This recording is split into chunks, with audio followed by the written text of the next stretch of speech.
Welcome to the Beyond the Reef podcast, where I talk to experts and researchers in the reef aquarium hobby, discussing a broad range of topics from corals and reef biology to water chemistry and equipment.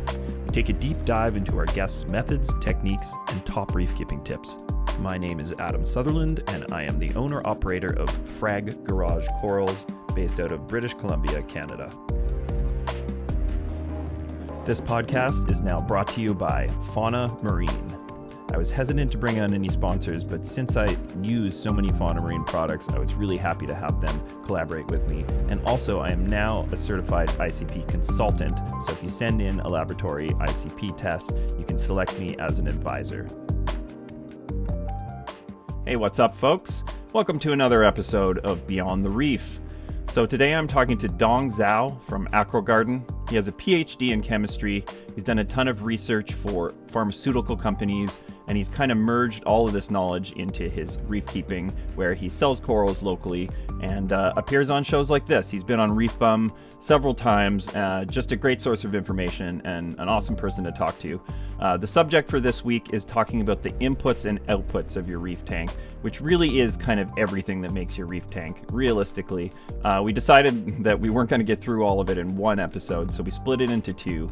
So I hope you guys get some good tips and information from this conversation. As per usual, I ask that you hit that subscribe button, hit that like button, comment in the comments, and I just want to say thank you to everybody that has gone onto my Patreon at patreon.com/Beyond the Reef podcast. It's been awesome doing consultations with people. Even if you just want to do a small membership and just support the podcast, it makes a huge difference to me. So I hope you enjoy this conversation with Dong Zhao from AcroGarden. All right, man. Well, let's just get into it here. I've been wanting to talk to you for a while. I really enjoyed your information and talks on Reef Bum. So I figured now that Reef Bum's done, I'd reach out to you and see if you wanted to jump on. So thanks for making the time. Oh, more than happy to. Yeah. Again, just remind me your background. You're a pharmacist, right? Is that kind of your background? Actually, I'm a medicinal chemist. Oh, okay. That sounds more hardcore than just a pharmacist. Yeah. So it is, the chemistry background helps a lot. Yeah. Especially for this hobby. Yeah. Well, I'm curious how, before we get into the subject, how did you kind of merge? How did you get into doing corals and reef keeping as kind of like, is this your main business or is this kind of a side hustle for you? Right now is the main business. Yeah. Okay. I work for pharmaceutical companies, several of them. So I work on cancer, anti-inflammatory, antibacterial, okay, and pest management and all that sort of thing. So of course that, the pharmaceutical industry is always up and down. Yeah. I actually start up a company with some investors for trying to do doing drug discovery for using the corals. Yeah. So extract coral metabolites and as well as use their bone for bone grafting. Yeah. But things change a lot. Now you have 3D printing, right? Mm-hmm. So there's really no reason to grow your coral. Yeah. It's a very interesting way for you to blend your background and your hobby, into something that might, have a lot of use to the world in a way, right? Oh, yeah, absolutely. Yeah. For a matter of fact, I actually read more literature right now than I was working for pharmaceutical companies. Yeah, you're trying to get creative, I guess. Yeah, it's all about finding... A lot of the best discoveries in this hobby are kind of weird, obscure, kind of, random things that people kind of somehow figured out either by accident or trial and error, and then, maybe some of that stuff does get adopted into the scientific community. There is a gigantic gap between the scientific community versus the hobby. Yeah. Yeah. So also that, for example, in US, this hobby is actually not regulated. So people can put out any claim they want. Yeah. And selling a lot of products that may or may not be helpful or totally based on some kind of strange ideas. Yeah. So, this is an expensive hobby. That's why that I think it's very important to figure out that what exactly is helpful, what is not helpful. And actually, sometimes that is can be quite counterproductive. Yeah. So Totally. that way that we can have more relaxing hobby and to focus on what's important for the coral and the enjoyment of the hobby instead of spending so much money onto something that may not be useful or Yeah, even worse, that it's just a money drain. totally. And as well as psychological drain. So when you see the corals are not happy, you know that how that feel is really It's not not. good. Yeah, it can ruin your day, ruin your week, you know? Oh, absolutely. Yeah, definitely. Well, I think hopefully, I mean, this is a very broad topic. We're going to talk about all of the inputs and outputs, the sinks, whether these things be intentional, unintentional. There's this whole sort of, it's really everything that goes in and out of your reef tank. So we may split Yep. this into two episodes if we don't get through it all. But yeah, I thought you'd be a great person to talk to about this. Maybe debunking some things, simplifying some things, and Yep. maybe I don't know, yeah, just kind of getting a better understanding of how our systems are functioning, and it really is all about inputs and outputs. So where's a good place to start? I thought maybe we talk about coral food and fish food, and the maybe kind of get into nutrients a little bit. Mhm. Obviously there's a lot of trace elements and elements coming in our fish food. How much in terms of minor trace elements do you think gets into our tanks from our feeding versus like a system like moonshiners or a balling system that has trace elements in it? Do you think that's a pretty major role in terms of our composition of trace elements? I think this is a really difficult to answer question. So first of all, a trace element exists in seawater doesn't mean that it actually has a biological function. That's one important thing. Mm-hmm. Second thing is that what exactly is the form? Is that chelate to another organic compound or any other carrier associated with it? In order for coral to take in and utilize the trace element. Mm-hmm. So, and trace element simply floating in the water column doesn't mean that it can be uptake by the coral and utilized. Mm-hmm. So that is very confusing actually sometimes, and there's so little research has been done on it. But on the other hand, there's quite a bit of research done on bacteria, Yeah. how they utilize the trace element.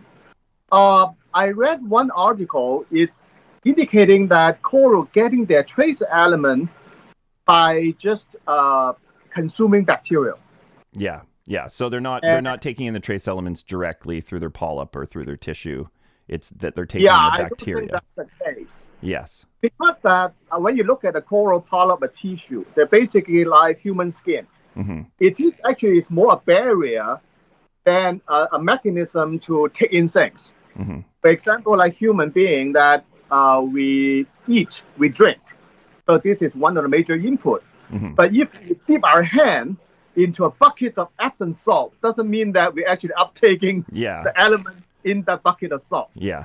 Uh, the same idea apply to coral polyps and coral skin. So they are actually more a barrier than a mechanism to extract the nutrient from the water. Of course, that's one of the major functions. But in order for an element, major or trace, to get into the coral, there's always a mechanism to do that. Yeah. And most of the time, it's not by diffusion. And some of the element can diffuse into coral, but it's a very minor role Mm-hmm. for intake. So, for example, ammonia.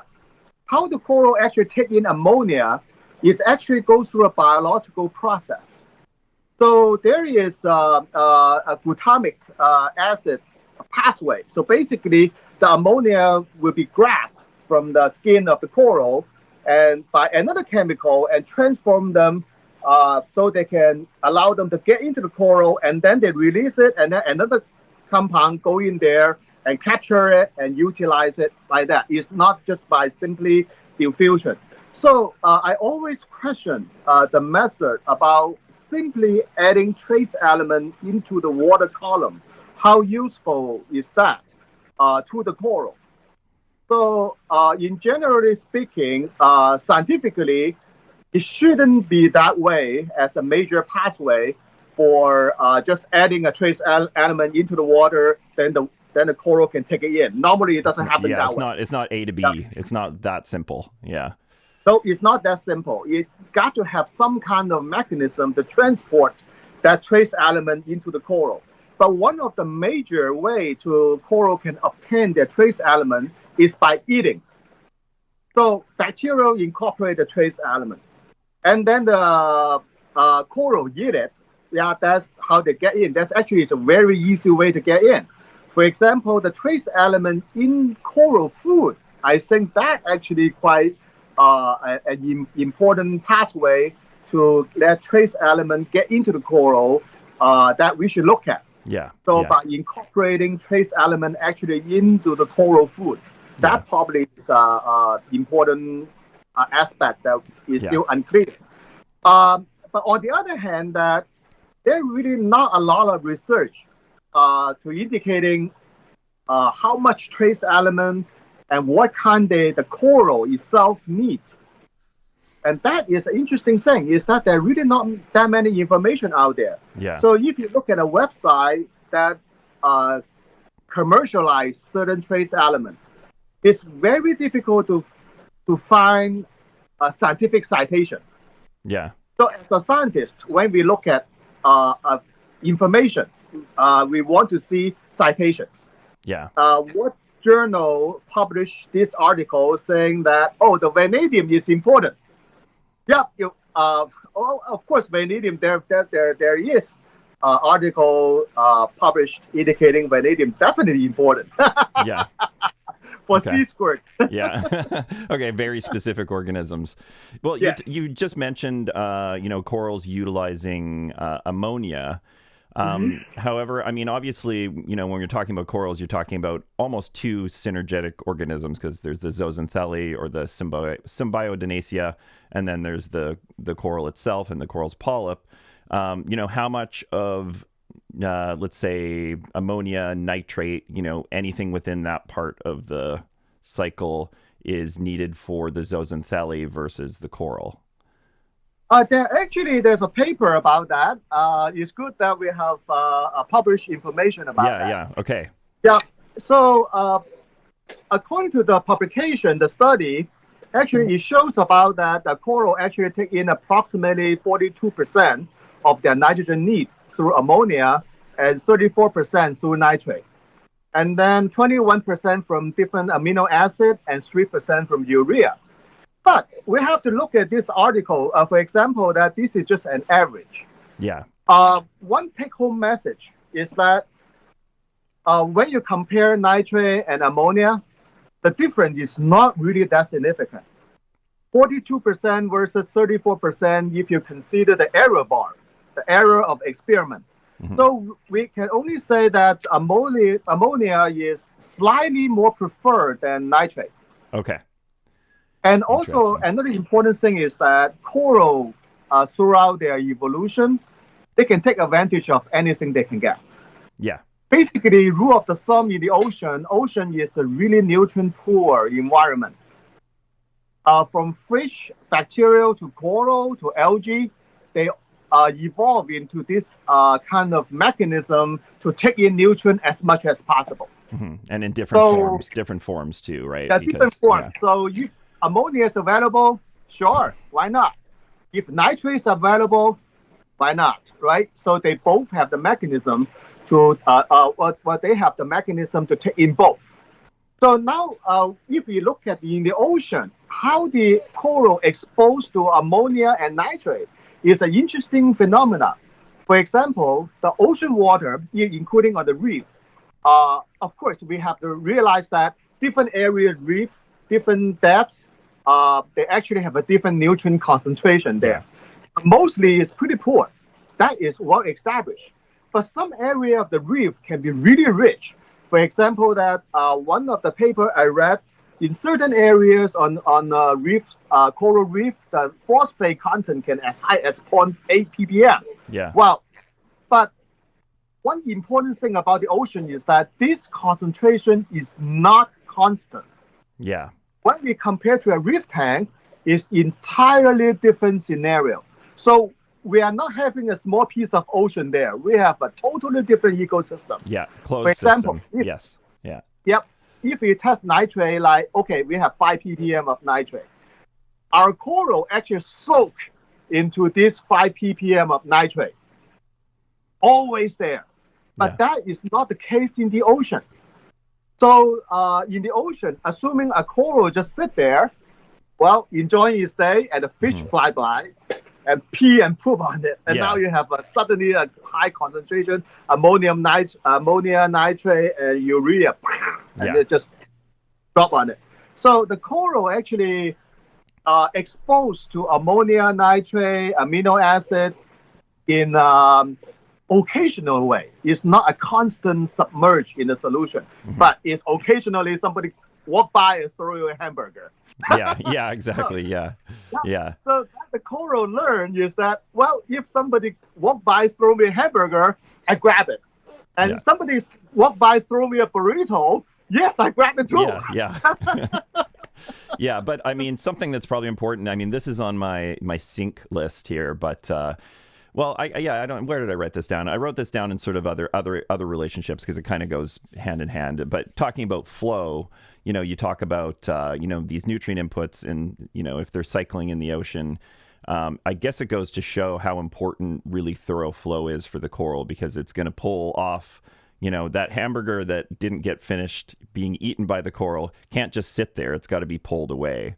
So there's this relationship of, like, I guess I'm just saying, like, how important is flow for, essentially cleansing the coral after it's had a big feeding period. Yes. So the coral also go to bathroom as well, and then the flow is carried the waste away. That's why flow is such an important thing. For coral, of course, too much flow can damage the coral as well, especially SPS. Yeah. I think that there's one of the major misconceptions about ammonia and nitrate is that I watch all the online presentation, YouTubers, and from different various presentation. So it gives me an impression that ammonia is such a well preferred nitrogen source for coral. I don't think that's the case. And there is one, of course, like right now, dosing ammonia is a fact. Yeah, it's popular right now. I've tried it. Yeah. Yeah, it's an interesting thing to think about. Because that our reef tank handle ammonia quite differently from the ocean. For example, when the coral was sitting in the ocean, so it does not have much of a denitrification bacteria around it. And now the ammonia ran down, nitrate ran down, and that's it. And they just grab it. But then the export mechanism is the infinite dilution. So your wave goes through, and then you just throw away. Yeah, it's a constant water change. Basically. Yeah. Yep, it's like a constant water change every millisecond. Constant water change with absolutely clean water. But now when we talk about in a reef tank, that's quite different. For example, that our reef tank is known to have extremely high population of denitrification bacteria. Yeah. And the denitrification bacteria also present in the water column as well. And with the amount of circulation we have, our reef tank actually is an extremely effective machine to neutralize ammonia. Yeah. So now here's a question. After you dose that ammonia into your tank, what happened? In the ocean, when they do this kind of study so that the coral take in 42% ammonia, is the coral sit there, the ammonia ran down, and then coral actually take in the ammonia. But when we dose ammonia in a reef tank, what they first encounter is the denitrification bacteria. Yeah. So if those ammonia will survive long enough to reach the coral, that's a big question. I don't know. I don't have answer about that. Yeah. How much ammonia actually reach into the coral? But on the other hand, the reef tank is soaking in, filled with nitrate. Nitrate basically kind of constant in there. So the coral polyp always exposed to nitrate. So for example, that somebody throw you a hamburger, another guy grab it, and somebody throw you a 10 burrito. Of course, the other guy grabs some, but you still get 5. Yeah. And you eat the burrito. Yeah. So now the ammonia dosing is another question is that because it's well studied, well known, that ammonia actually quite toxic to coral. So I have this data here. So the ammonia is the toxic range is 0.05 ppm to 0.1 ppm. That is extremely low range for any consumer test kit to test. Yeah. So if our coral actually exposed to like 0.01 or 0.1 ppm of ammonia in an extended period of time, it can damage the coral. The reason for that is that the coral has another trick on their sleeves, is by neutralizing the excess ammonia as when they're exposed to it. That's one of the coral's self-defense mechanism against ammonia. So what they do is that when they detected excess ammonia, they have a pathway to basically grab it, remove it, so they won't get damaged by the excess ammonia. Mm-hmm. So I think the ammonia dosing can very well be just a form of nitrate dosing. Yeah, like it may just get converted so quickly that the corals don't even really have a chance to utilize it. Yeah, well, it's interesting because, you know, some people have mentioned, you know, Mike Paletta is a big advocator of the ammonia dosing. I tried it for about the last 6 months, you know, as an experiment, and I feel like the system did well, but I didn't notice, like, you know, a major difference from dosing nitrates, you know, which was what I was dosing before. You know, and obviously it's going to be different in every system depending on the coral load. But I think, you know, it probably makes more sense for more heavily stocked systems. I agree with you with that because I myself experienced, actually I tried ammonia dosing as well. I don't see any difference at all. Yeah. So, but I do notice that the nitrate actually is higher. Yeah. So that also consists with the idea about the ammonia just converted to nitrate. Yeah. And then the coral just take in the nitrate. Yeah. As a nitrogen source. But that is perfectly fine, seriously. Yeah, it's just another way to do it, and I mean it's pretty cheap to buy, you know, what is it, ammonia bicarbonate. So, you know, it's another way to do it, and it's not probably for every system. And again, it's you know, that toxicity level you talk about for corals, you know, that's even more dangerous to fish at certain levels too, right? Yes, actually, they're quite dangerous to fish. So far the success of ammonia dosing in this hobby, I think that is all thanks to the denitrification bacteria. Yeah. So that's probably what happened. And there's another thing I noticed when I listen to many Reef Talk podcast. One of the gauge about the success of ammonia dosing is about the alkalinity consumption. Mm-hmm. So, but alkalinity consumption seriously cannot be used as a gauge to determine the coral growth. The reason for that is that alkalinity is consumed by bacteria, algae, sponge, and coral. Yeah. So when you have a higher ammonia, higher nitrate content in your tank, you basically also increase your bacterial colony growth. Mm. And especially when you dose ammonia, and then when the bacteria, you basically increase the denitrification bacterial population. Yeah. And those bacteria also use alkalinity. Yeah, okay. Then more alkalinity consumption. Yeah. And alkalinity is actually I want to point out one thing is that alkalinity actually is the carbon source. It's the universal carbon currency in a saltwater system. Yeah, that makes sense. Yep. And any photosynthesis organism use bicarbonate, aka alkalinity, including the non-photosynthesis organism also use alkalinity as the carbon source. That's the major carbon source for reef animals, from animal to bacterial to algae, that kind of thing.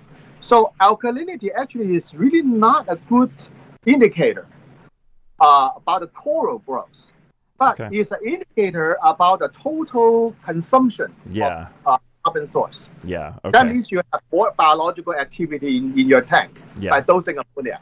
And then alkalinity is also like a weird, it's a weird thing to measure because it's not a super, it's not like measuring calcium, where you're measuring in, parts per thousand or million or whatever. It's kind of an equation based on multiple factors. Like, can you kind of explain that to your, best, I don't know, in your best terms? Alkalinity, actually, the scientific explanation, actually the definition of alkalinity actually is the buffering capacity. Yeah. But for coral, for this hobby, what we really want is bicarbonate. Yeah. Bicarbonate is the same. It's the carbon source that utilized by coral. That's what the coral needs is bicarbonate. But at a hobby grade test kit, we cannot test bicarbonate alone. So we test the total alkalinity as a surrogate of bicarbonate. When your total alkalinity goes up, and that means that you have a higher concentration of bicarbonate. Yeah. So all it matters for coral, for the algae, and for the photosynthesis organism in the tank, is all about bicarbonate. So if we can measure bicarbonate directly, we can totally forget about the measuring of the total alkalinity. But there is a good thing. So in the seawater carbonate system is one of the most complex carbonate system on face of Earth, and basically drive a lot of scientists crazy. To simplify it, the good thing is that because alkalinity is a buffering capacity means that the ability for the water to hold the pH in range. Yeah. So the pH in range is around 7.9 to 8.2. That's the water average pH range. Yeah. The good thing about this is that within this pH range, majority of your alkalinity, the number, actually well represent the bicarbonate concentration. Okay. So that's why it's perfectly fine to use the total alkalinity number to represent how much bicarbonate we have in the water, provided the pH is within range. So that's 7.9 to 8.2. So there is a curve, that scientific curve there. Bicarbonate and carbonate basically will switch from each other depending on the pH. Okay. So in a very simple way to say it is that the whole carbonate system only consists of three major things: carbon dioxide, bicarbonate, and carbonate. And the carbonate is most alkaline, the highest pH one. Bicarbonate is around the regular seawater pH, and carbon dioxide is at a much lower pH. So when the pH holding at that buffer zone, most of the carbonate system is in the bicarbonate form. Keep in mind that these three can switch from each other. Yeah, yeah. That brings up another question is that if you dose carbonate in your tank as a two-part dosing versus bicarbonate, in a pure chemistry sense, it makes no difference as long as your pH is within range. Okay, that was my next question, because that is a commonly debated thing between if you're doing a two-part alkalinity calcium dosing, are you using sodium carbonate or sodium bicarbonate? And there's a lot of discussion going on around that right now. So, that's if you can elaborate on that a little bit more, that's So chemistry 101. Yeah. So basically that no matter if you put bicarbonate or carbonate in the saltwater buffering system, they all go into when the pH is the same range, they all go into the same ratio. Yeah. So when the pH is holding steady, and the carbonate mostly convert to bicarbonate. And when you dose bicarbonate, you just stay there. Yeah. So it's pH dependent. And also the buffering system, their job is holding that pH together. How they hold the pH together is by switching from carbonate to bicarbonate. Yeah. That's how they hold the pH. So chemistry-wise, there's just no difference if you dose carbonate versus bicarbonate. That is very fundamental basic chemistry. That's really not a up for debate. Yeah. So there are so many decades of research and talk about that. So the reason behind why most of commercial like ESV two-part system use carbonate instead of bicarbonate. Yeah. They actually is based on the carbonate has much higher solubility than bicarbonate, almost twice as soluble. Yeah, but like I just know from mixing a batch, sodium carbonate mixes really, really quite quickly. Yes. Yeah. And that means that you can ship a higher concentration of your alkalinity part. Mm-hmm. And that plays into the economic as well. Especially right now, if you buy the ESV alkalinity part is in a gallon jug, it actually is concentrated. Yeah. You have to dilute it to half. Yeah. So the benefit of that is that you're shipping much less water. It reduces the cost. Yeah, totally. You cannot do that to bicarbonate. First of all, bicarbonate only have half the solubility of carbonate. So you really cannot ship much as a liquid form. So that is from economic scale. And there is another side benefit is that when you're dosing carbonate versus bicarbonate, and your pH actually slightly higher, but the slightly higher pH does not exist the buffer zone. So you still stay within the buffer zone. So that means that if you dose carbonate versus bicarbonate, there shouldn't be a difference there. But there is another recipe, for example, from Randy, is using potassium hydroxide. Mm-hmm. But when you dose hydroxide, you can easily break the buffer. Mm-hmm. You can get the pH really high. And because that is a hydroxide, so that is what it does is that how the hydroxide works, just like hot water, it requires the hydroxide to grab the whatever leftover of carbon dioxide in the water and turn into carbonate. Yeah. And bicarbonate. That's the same reaction. So what happened is that how that works is that the water surface always open to air. Yeah. And there is a very, very small amount of carbon dioxide at the seawater pH. So small, basically so tiny, less than 1%, that tiny. But there's an equilibrium. So if that little bit of carbon dioxide get grabbed by hot water or potassium hydroxide, become the bicarbonate, and the more CO2 actually get into the tank, is an equilibrium. Yeah. Yeah. So assuming that if there is no carbon dioxide in the air, hot water won't work at all. Yeah, and I've heard about some of these problems with calc and hydroxides, and that there's a point where, even though what is happening is appearing to give us these pH benefits, there's a point where it can actually start pulling in more carbon dioxide from the atmosphere than you want at a certain threshold. I don't think that's the case. No. Okay. Yeah, and they provided there's leftover hydroxide in the water, they will continue to react with the carbon dioxide until it's all neutralized, become bicarbonate. Mm-hmm. And then as long as the carbon dioxide in the tank is depleting, the carbon dioxide continues entering the tank until all the hydroxide being neutralized. Yeah. Yeah, okay. But adding hydroxide has one problem, is that if you do not have enough flow or surface agitation, yeah, and that means that your carbon dioxide cannot get into the tank fast enough, then you basically can break your buffer. Yeah. And then your pH rise up sharply, and then your sufferer will die quickly.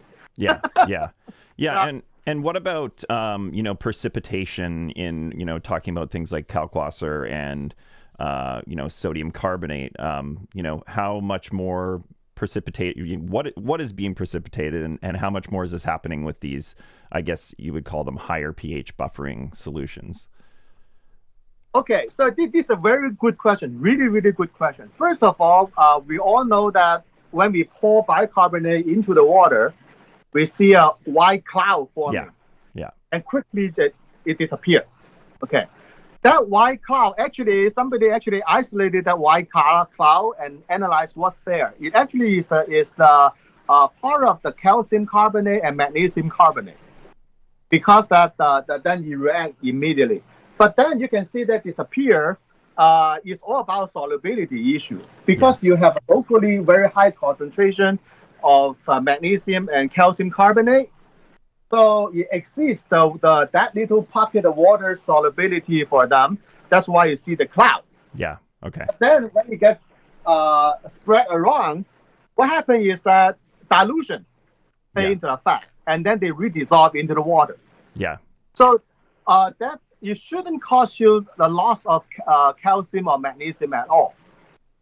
And plus that this effect is so rapidly happen, you can see that they don't just fall down to the bottom, they Yeah. just disappear. All I these mean, clouds disappear. I've heard that, it actually will, if more precipitation will actually lead to more detritus, like because some of that will settle somewhere, right?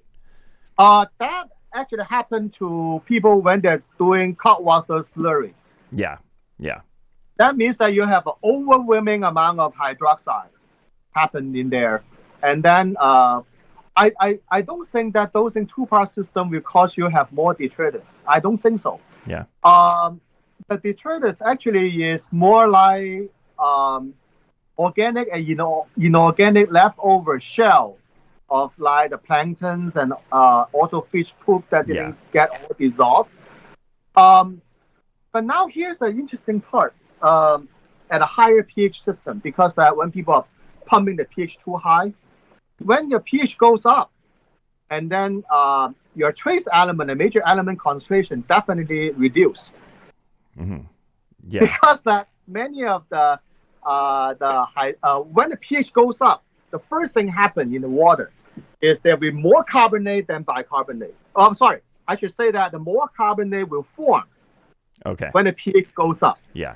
And then most of the trace elements are heavy metals or metal carbonate are really difficult to dissolve. So, for example, like high school chemistry, we can look at the periodic table, and the first two rows and the carbonate salts are highly soluble, like sodium carbonate, lithium carbonate. But past that two rows of periodic table, that all the trace element there, the carbonate form is highly insoluble. Okay. Yeah. So when you raise the pH, you're dropping the concentration of all your metal contents. Okay. Because it's less soluble at that higher pH. Yeah, These elements are you less soluble. Okay. because that you have more carbonate content in the seawater, Hmm. that means that you will form metal carbonate and they precipitate out of the water. Yeah. But with that said, trace element being traced is because they exist in very tiny amount.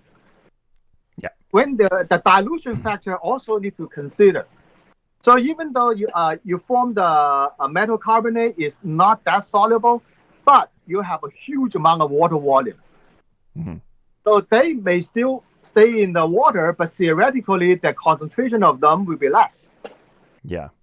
To which extent, I don't think I find any actual study to analyze what happened in there. Yeah. But in theory, that's what's going to happen when you raise your pH, then you increase your carbonate concentration, and you're causing more precipitation of metal. Yeah. Okay. So someone running like a really highly pH buffered system that's really heavy on calc is not going to have as good a bioavailability of some of these minor trace elements because they're just not Oh, that's a as possibility. ionically available. Yeah, that's Yeah. a great possibility. Yeah. Okay. Well, that's interesting. Yeah. Can I? I Yeah. have Go to ahead. say another thing about this. Many of the metal actually is quite toxic to coral. Yeah. So lots of trace elements in the ocean, many of them, when their concentration reach certain extent, it become toxic. But when these metal actually reduce in concentration, it may be helpful for the coral instead of harming the coral. For example, that well, frequently we will find people that they go on a vacation, they don't carry out their moonshiner method for a while, they come back, the coral looks better. Yeah. Why is that? It can because happen. you have less toxin in the water. Yeah. So basically, like many of these metals we see in the seawater, they're actually quite toxic. So yeah, so and think about it that way. you mentioned this in your notes a little bit too, but obviously our ICPs have gotten better and better, and they do give us a pretty good snapshot of what's going on. But there's no way to be 100% sure of those elements, and also like you said too, it's like we don't have a deep understanding of every single one and its biological significance. So are there certain elements that we're dosing that are harmful? It's hard to say because we're just trying to replicate the ocean, right? Yes. Yes and no. First of all, replicating the ocean, I think, should have a very big question mark on it. First of all, is the ocean water composition is the ideal water composition for coral? Probably not. So if you look at many of the living organisms, just like bacteria. So, for example, that some bacteria was isolated in cave, has very poor nutrients. They've been there for a very long time, and they only multiply every 100 years, that kind of thing. But when they get into the petri dish, we'll put in a lot of nutrients. It's entirely different kind of environment than their natural habitat. Yeah. They multiply overnight. So for those bacteria, is that cave is better environment or the petri dish? Yeah, that's a good example. Yeah. Also look at human beings. Now we are very comfortable sitting at home and watching Super Bowl and eating fried ribs. Yep. And roll back a million, maybe 100,000 years, whatever years ago. Yep. Is that the natural? The nature is the best environment? No, I don't think so. No. Anything happened to the coral. So the many indication that coral actually grows very well, or even better in captive, some certain coral, than in the wild. Because in the ocean, they have exposed to predator, exposed to different kind of toxin, aquaculture runoff, overfishing, then some coral collector go in there and dynamite that reef. Yeah. So, and if you just talk about the pure ocean, just the nature, the Great Barrier Reef, I think that the Great Barrier Reef has more bleaching than in our tank. yeah, for sure.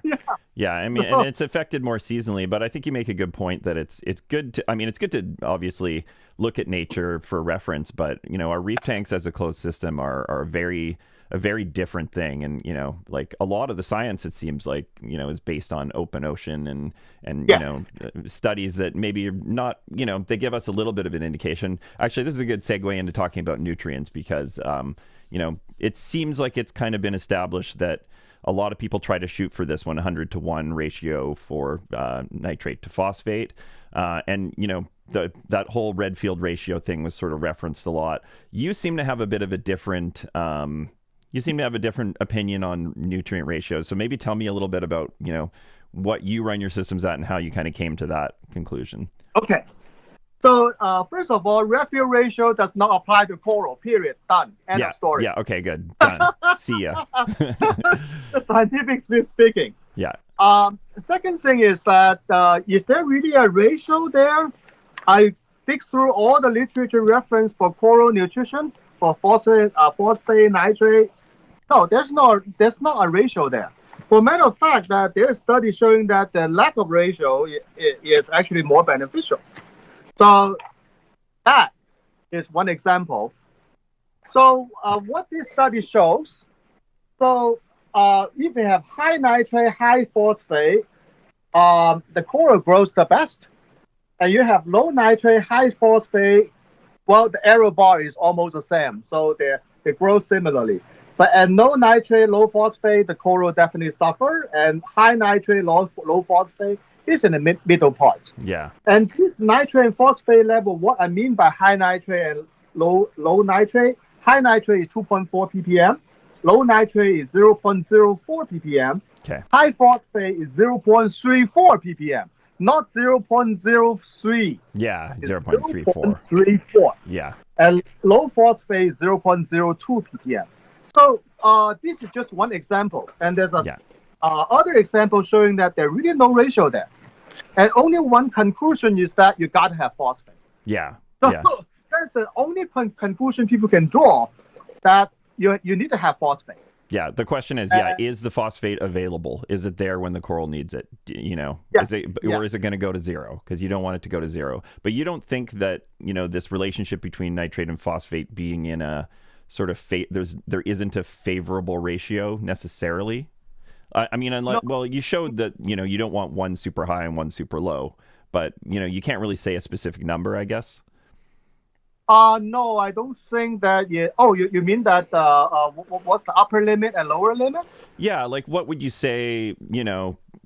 Because obviously we know if you have, I don't know, like really, really high nutrients in general, you're probably going to have problems in your tank. And especially, there's a relationship with phosphates and messing with coral growth and the actual growth in the skeleton.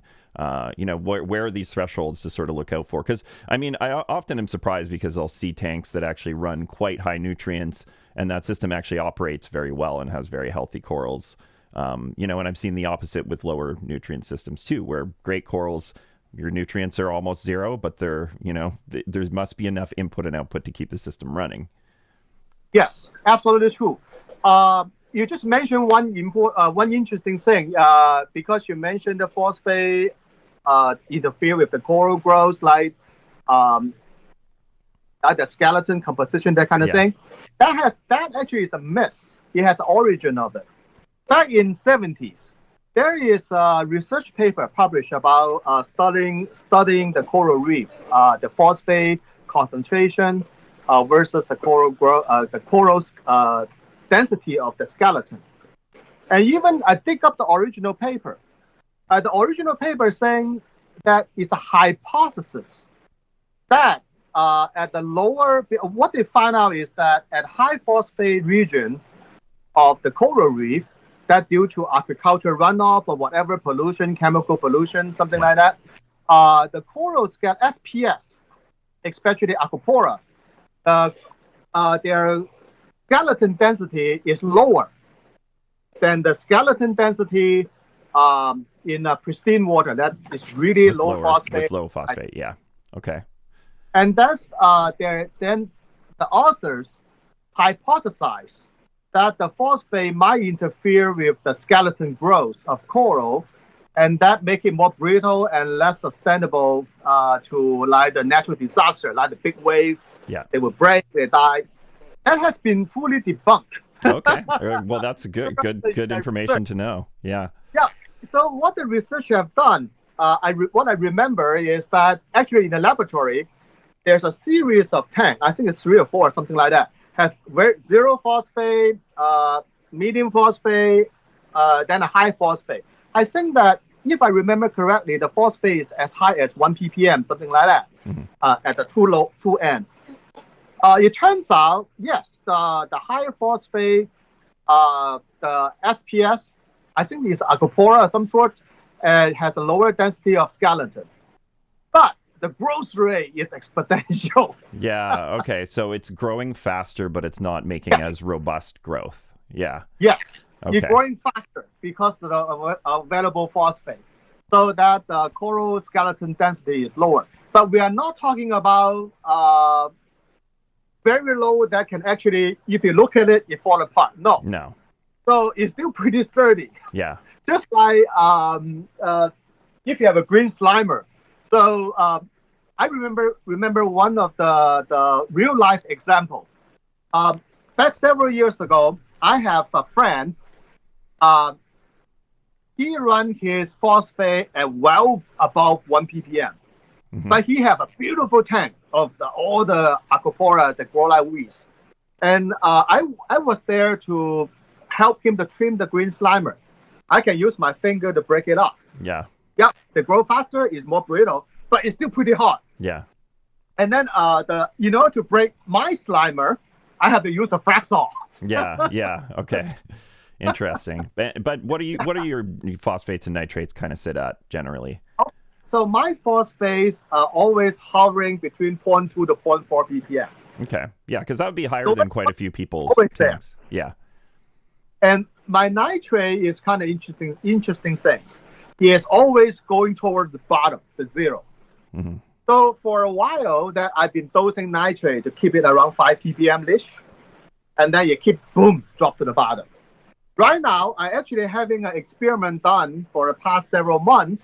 Is a zero phosphate with still the 0.2 to 0.4 ppm of phosphate. But sorry, zero nitrate, but still the phosphate consistent there. Yeah. But I do feed a lot. Yeah. Yeah.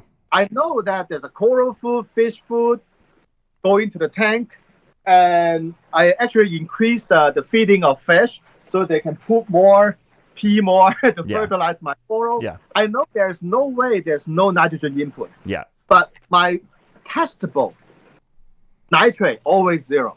Yeah. So, but it doesn't mean that the nitrate is zero. It's just more like similar to what the coral exposed to the ocean. The fish fly by, they drop the fertilizer. Yeah. And then go away. Yeah. But then, I know there's input in the tank, but the measurable nitrate is at zero. But that zero doesn't mean it's absolutely nothing. Yeah. Because our test kit is highly limited, consumer test kit. So I know that the nitrate is absolutely not zero in there. Yeah. There's some there, but it's very detectable. What happened is that the coral grows as fast as before. The calorie actually is the same. Yeah.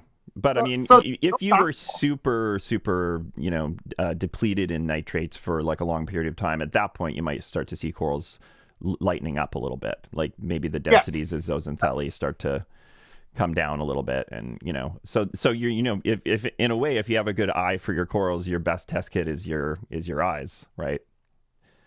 Yes and no. Yeah. Because the coral has a delayed response. Yeah, totally. When you see the coral suffering, probably it's too late. Mm-hmm. Something already happened several days or weeks ago. So my experiment is that I try to keep the phosphate constant pretty high, but the nitrate is in between absolute zero to detectable range. That means all I can say is below 1 ppm of nitrate. Yeah. Because there's no way you can go to absolute no nitrate by the amount of food I feed into it. Yeah. Yeah. And of course, I also keep I used to dose nitrate into the tank and keep it at 5 ppm, and the coral as happy as right now. There's really not much difference there. Yeah, yeah. So, well, it sounds like you found the equilibrium of the right amount of input of food. Yeah. And that's getting used, and it's just not sitting around and accumulating, because, numbers, I don't know. It's funny because we like numbers in this hobby, but in this case, it's all about, is the coral getting enough? The coral's not doing math. The coral's not, it's not calculating, how much nitrate is there today? It's like, is there enough for it to, fulfill its needs and functions, right? Yeah, absolutely. Yeah. There is a slightly benefit for this nitrate experiment, the low nitrate experiment. Okay. The polyp extension is slightly better. Yeah. Because that coral extend the polyp, they're hungry, they try to feed. Yeah.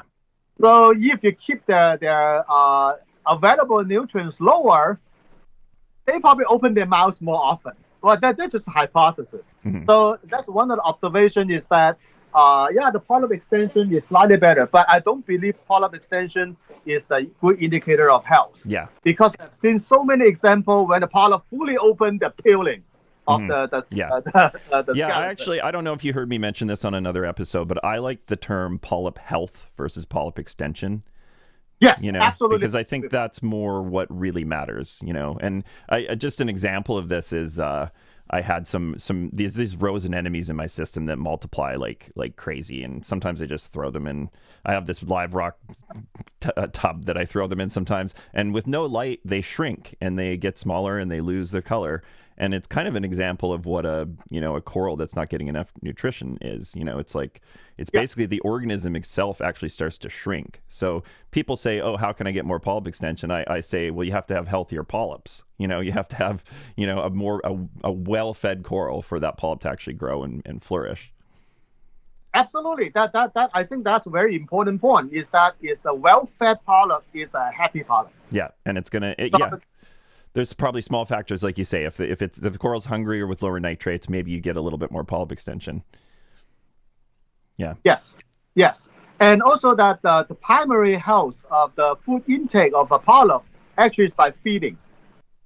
So the feeding is always the major food intake mechanism for coral in the ocean. Because the feeding, photosynthesis actually is really not the primary driving force. That's why you can find aquaculture as deep as like 200 feet. Yeah. So in the ocean, and that ocean probably is the dirtiest water on the face of Earth. Mm-hmm. It's so filled with all kinds of microbials. Actually, we should look at it is that all the nutrient is capsulated, is locked in the little pouch. Mm-hmm. Then the coral are feeding on those pouch instead of releasing those nutrients into the water to be detected. Yeah. That's why there's always people have this paradox: is how coral get the nutrition from such a pristine seawater. The reality is that the seawater is nowhere near pristine. It's absolutely dirty, but all the nutrients are all encapsulated. It's not available to be detected by nitrate or phosphate test kit. That brings to another important question: is that testing nitrate and phosphate kind of is an oxymoron kind of thing. Yeah. Okay, what are we testing? We are testing the leftover nitrate and leftover phosphate after all the animal or organism consume. Basically, we are testing the toilet bowl. Yeah. Yeah. But that testing toilet bowl does not represent what the nutrition the coral gets. Yeah. For example, I go to your house, open your fridge, and look inside. Oh, you only have 1 jug of milk, or maybe half empty, but I cannot use that data to judge how well you eat. Yeah. You might just eat a steak and you're full, you're very happy. And then whatever left over in your fridge is not much. Mm-hmm. But whatever left over your fridge, that's equal to testing phosphate and nitrate, does not give you a picture about what your coral's nutrition input is. Yeah. So that will throw this so-called red-fill ratio absolutely out of the window, because you're not testing what the coral take in. Yeah. You're testing what's left over. Yeah. And what's left over can affect it by so many factors. Yeah. Just like look at your toilet bowl to judge your nutrition intake. So how I look at testing phosphate and nitrate is that we don't want it to be too high. If like the phosphate like 2 ppm, nitrate 100 ppm, that means there's too much left over. Yeah. And when they absolutely drop to 0, well, maybe it's too little, or maybe it's okay. Yeah. Because like I said, I've seen great systems with super low nutrients, and the corals were rich and dark and healthy looking. So, yeah. So now the question is that why, how we actually looking at all these test results? Is that really that important? All these numbers are. Maybe these numbers are not really important. We're just looking at the upper limit. For example, if I test some guy's water, they bring in and test it, oh my God, 100 ppm of nitrate. That's a warning sign that, well, maybe you should reduce feeding. Oh, you have 2 ppm of phosphate. You maybe feed too much. But if I test them, the water, 10 ppm of nitrate and 0.5 ppm of phosphate, I cannot say anything. I cannot draw any conclusion because I don't know how much this person feed his tank. Mm-hmm. How often he changed the water. This information to me is absolutely cannot give a conclusion. The only conclusion I can have is that, oh, you're probably okay. Yeah. Now you look at your fish and coral. Are they suffering? Are they perfectly healthy? Okay. Well, that's all it matters. So, for example, that's why I do not install uh, nitrate and phosphate automatic testing. That's basically useless. Yeah. Seriously, Yeah. it's absolutely useless. Uh, of course, that when you're testing automatic testing for your calcium, magnesium, and carbonate, yes, that's important. Yeah. But testing your phosphate and nitrate daily probably Yeah. is not that necessary unless because the regular test kit, like a $10 test kit, you drop it in. Oh my God, it all turned red. The warning sign. That's Yeah. good enough. Yeah, yeah, and for that reason, I actually am kind of fine just using like the Salifert nitrate test kit, for example. I don't need an exact number. If I see that the sample's a little bit pink, if I can see a little bit of pink in there, I'm like, okay, there's some nitrates in there. You know, it's something. So actually, okay, a little bit of a turn, but this would connect to some of the stuff we talked about, and this would be another input is people that do carbon dosing. So let's say vinegar, vodka, or maybe a complex carbon source. You know, how does this fit into this whole equation of, you know, coral growth and that its relationship with bacteria? Carbon dosing basically is a way to feed the bacteria. Yeah. So carbon dosing, actually the concept is kind of interesting because the concept was invented when people assuming the carbon, dissolved organic carbon, especially that, in the tank water is really low. Yeah. That's the assumption. Because at the time is that people only have the phosphate and nitrate test kit, and they're saying, oh, that's all we have in there. Yeah. So we lack of carbon. That's why we need to dose carbon into the tank so to increase the bacterial growth. So when the bacteria grow, they take out nitrogen and phosphate to reduce nitrogen and phosphate. But today, I think we should probably look at it a little bit different. In our tank, it probably does not lack of organic carbon. Seriously. Yeah, we just no, for sure. For it. Yeah, yeah. So, but then the carbon dosing is basically adding extra carbon on top of what we already have in there. Definitely, that will increase the bacterial growth. When the bacteria grows and then the nitrate and phosphate drops, yeah, but if you have too much nitrate and phosphate, there is still a viable way to do it, to reduce your phosphate and nitrate and also get more bacteria, provided you have a good protein skimmer and good surface agitation so the oxygen level doesn't go bottom up when you're doing the carbon dosing, because the oxygen depletion is a side effect of the carbon dosing, can be very deadly. For example, one of my friends back several years ago, he called me at night, said, my coral tank turned into milk. Everybody dying. Uh-oh. I said, what's going on? The fish is all dead, or that kind of thing. So I said, what did you do? He said, oh, I went to a fish store. I bought some tank cleaner, activated carbon or something like that. Yeah. I installed that, and then I have a milky tank and fish and coral are dying. I said, that's kind of interesting. I said, what kind of carbon they sold you? The guy said, I don't know, but half of them disappear from the reactor. Yeah. I said, that's just weird. I said, how come? Oh, he said, yeah, those white pellets disappear. I said, hold it right there. Yeah. Carbon is not white. Yeah. So then he grabbed the bottle. It turned out to be a biopellet. Yeah. So he basically loaded a whole jars of biopellet in his carbon reactor. Well, of course, the fish store also sold him the reactor too. Yeah. Jesus. And they would say, oh, this will fix your water quality problem. Yeah. And that's what happened is that when the biopellet reactor is so full of it, and then the bacteria just multiply so quickly, oxygen go to the bottom, and then coral and fish die. Yeah. So that is one of the important thing.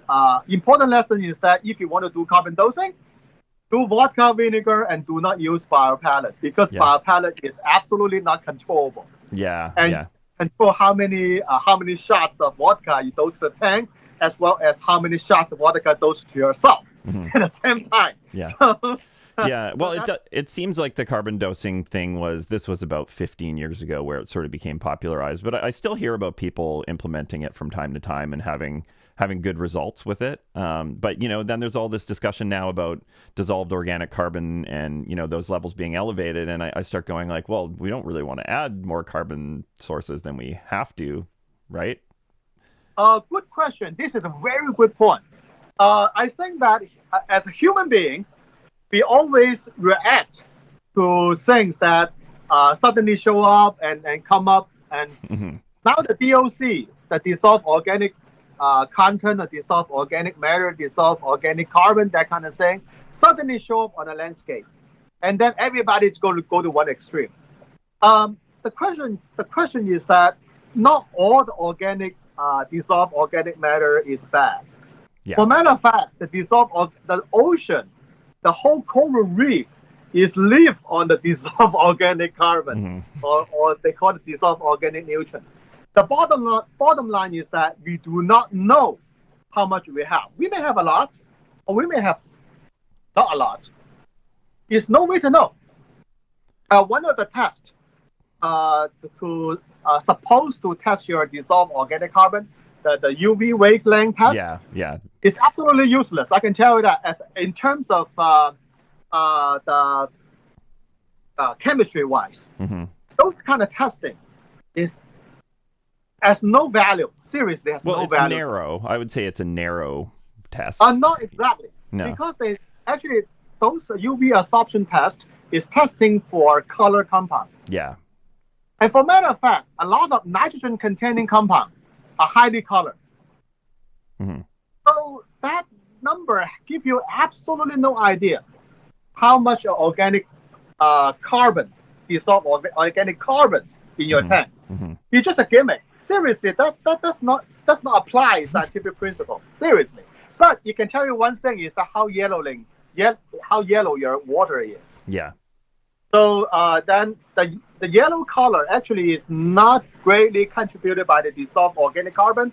It's actually contribute greatly from the organic compound containing a lot of nitrogen. Those are the compound with high color. Yeah. You can press it in a very tiny amount, but make your whole water much darker yellow, that kind of thing. That's what they're testing. So there's no need to test for that. And all you need to do is grab a white bucket, 5-gallon bucket, fill it up, and look from the top. Yeah. Then you can tell how yellow your water is. Yeah, the bucket test. Yeah. Okay. Well, that's interesting. So this SAC 254, that's sort of the spectrum that I think is a wavelength that is measured. It's probably getting a little bit of a inaccurate result because of nitrogen in the water too. That's kind of I don't think the wavelength the wavelength testing has any valid or merit in this hobby. Seriously, there's no reason to test that. But there's always good to have your crystal clear water, and the reason for that is that crystal clear water make your lighting much more efficient. Yeah. And for matter of fact, that it can dramatically increase your power by clear up the water. For the coloring compound.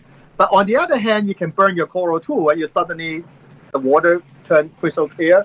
And I've seen that before. Is that the suddenly increase the power, that kind of thing.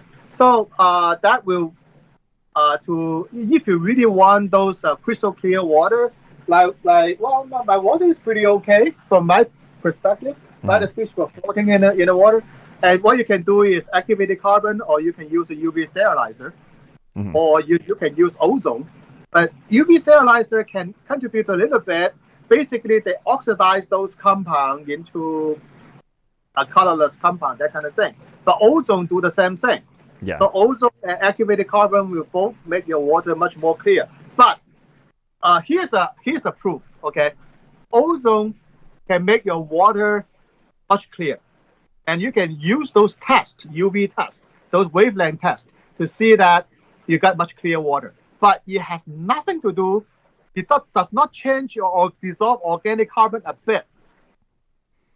Okay. All of them still in there. Yeah. The ozone just removed the color compound. Yeah. And now that you have a better result. Yeah. Or you activate the carbon, well, you have better result, but doesn't mean that has any reduction of the dissolved organic compound just by using the ozone test. Yeah. So that already tell you that's a very good example showing you those wavelength tests is basically worthless. They're really doesn't indicating anything about how your organic carbon content. But it is a good point that, an input obviously being our lighting, it's important to have good water clarity to get the most efficiency out of your lights. If you're feeling like you need to crank your lights, but your water clarity is not the best. I mean, you can see it in a bigger system from the side or whatever. Like, I mean, your systems right now, I can see the other side of the room behind you. So I think that tank behind you is pretty clear. And also this is a regular glass. Yeah. Okay. It's low iron glass. So the glass is pretty green. Yeah. So the people come over, they always look at my tank and say, oh, wow, look at the coral and fish are floating in the midair. Well, here's the thing. There is a trick to do that without using activated carbon or ozone. Okay. That's a trick. Yeah. So the trick is called wet skim your skimmer. So you dial your skimmer, it barely trickle coming off from the skimmer, and you collect those water. You can do this experiment. If right now I do all my water change using my skimmer. Okay. So, but you got to set an alarm for it. Yeah. Okay. So you're saying you run your skimmer really wet and you essentially skim. You use the overflow in the skimmer cup to water change through. Yes. Okay. But only when I'm doing water change. I turn up the skimmer. So let the skimmer slightly overflowing there. Yeah. And give me maybe a small streams of liquid. Yeah. Go to the collection bucket.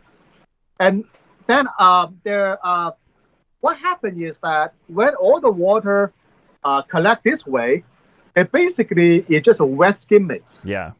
And that you can look into that the water that you collected through the skimmer versus you just scoop the water from the tank and put it in the bucket. Oh, you day and night difference. Wow. Okay. Yeah. So doing a bucket test on that will be very obvious. Oh yeah. That basically is like tea color. Yeah.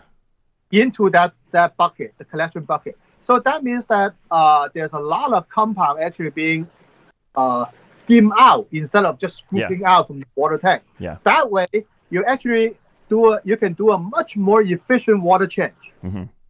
A 5-gallon water change using your skimmer, slowly skim out versus 5-gallon scoop out from your tank is day and night difference. Yeah, or even doing 5 gallons versus 25 gallons or something. Maybe that's for some people, depending on their system and water clarity, nutrient levels, it might be something that makes sense for them to try.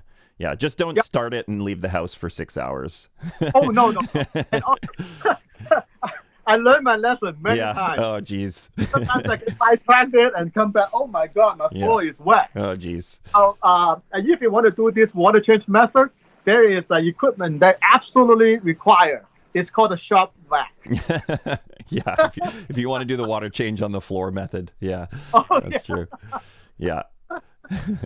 Okay, well, I'm just looking at the list here for, I'm still kind of in between intentional and unintentional inputs. We mostly talked about intentional inputs into our tanks.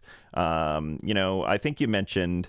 we didn't really talk about major element sources. I mean, calcium reactors are obvious on my list because, if you're breaking down reactor media that's coral skeletons, you're getting, a composition of elements. However, that doesn't include what builds coral tissue. It doesn't, include a lot of other things. So, like, for example, like what is coming out of our calcium reactor media versus, maybe compare it to like a balling system with trace in it or something like that.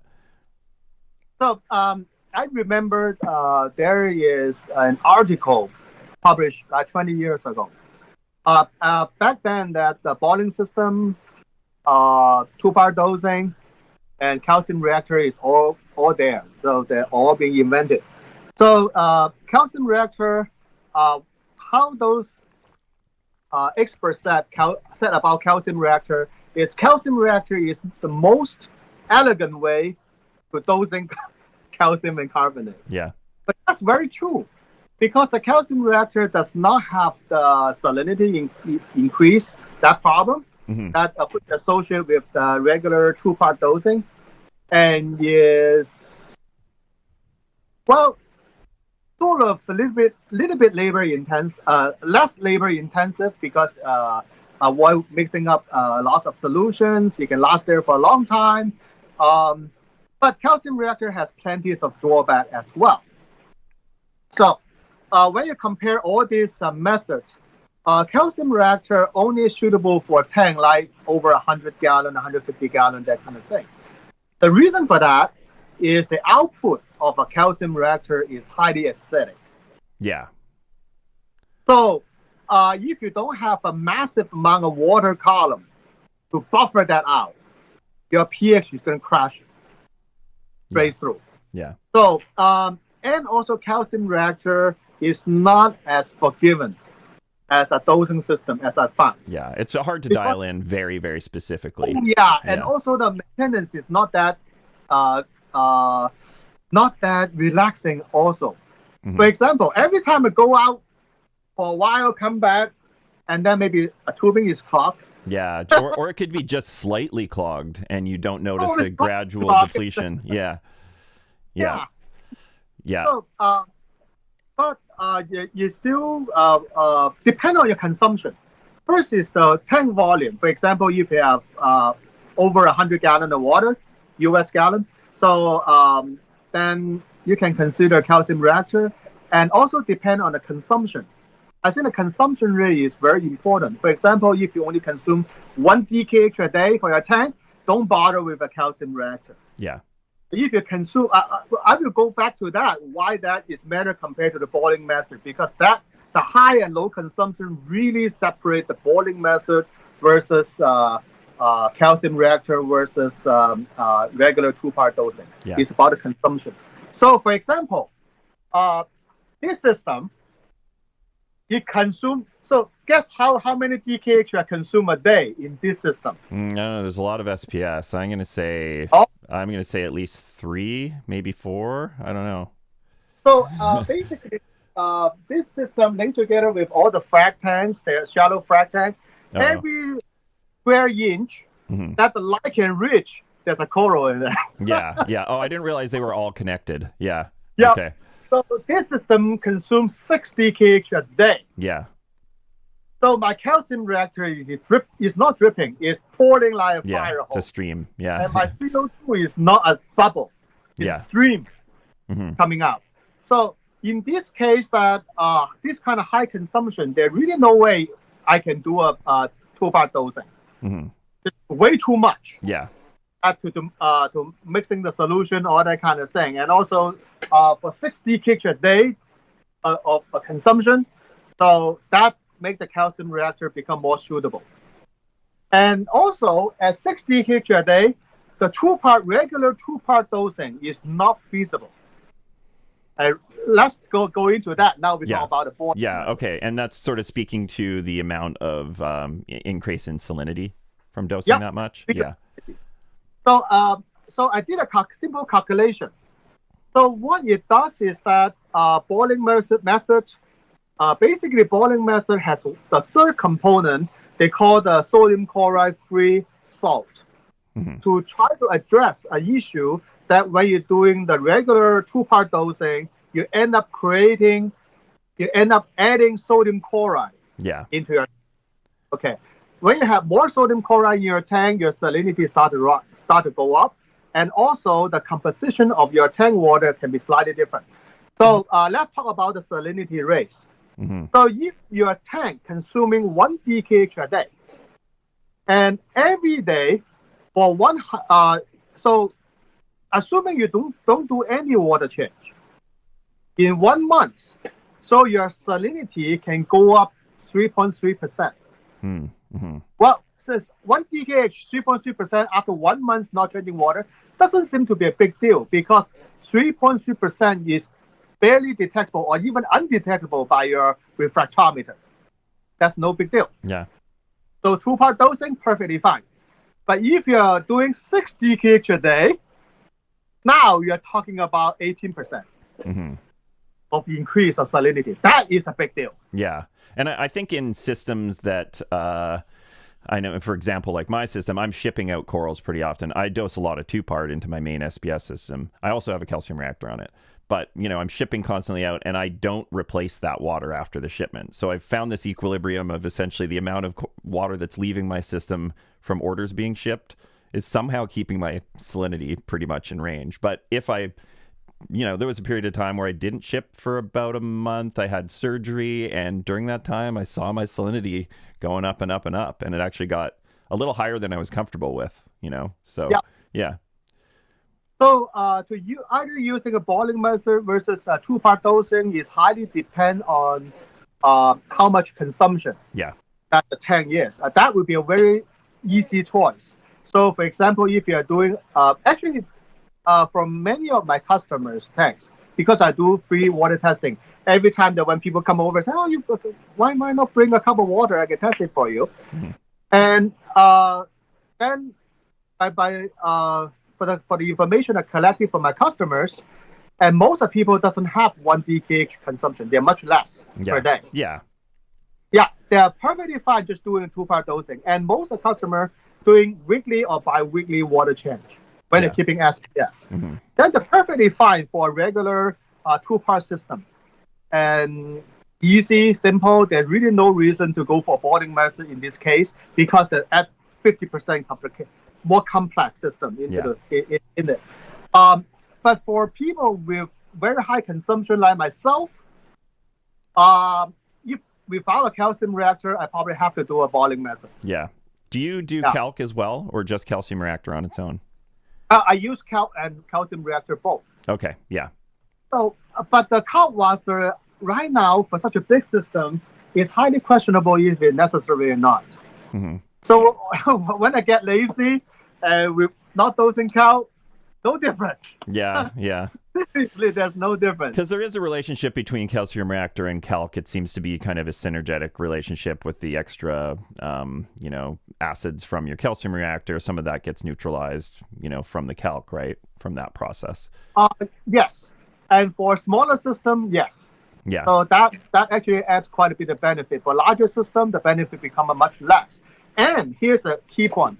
Depends on how much your exposure of the surface area is. Because the carbon dioxide not only get in your tank, they also get out your tank. Yeah.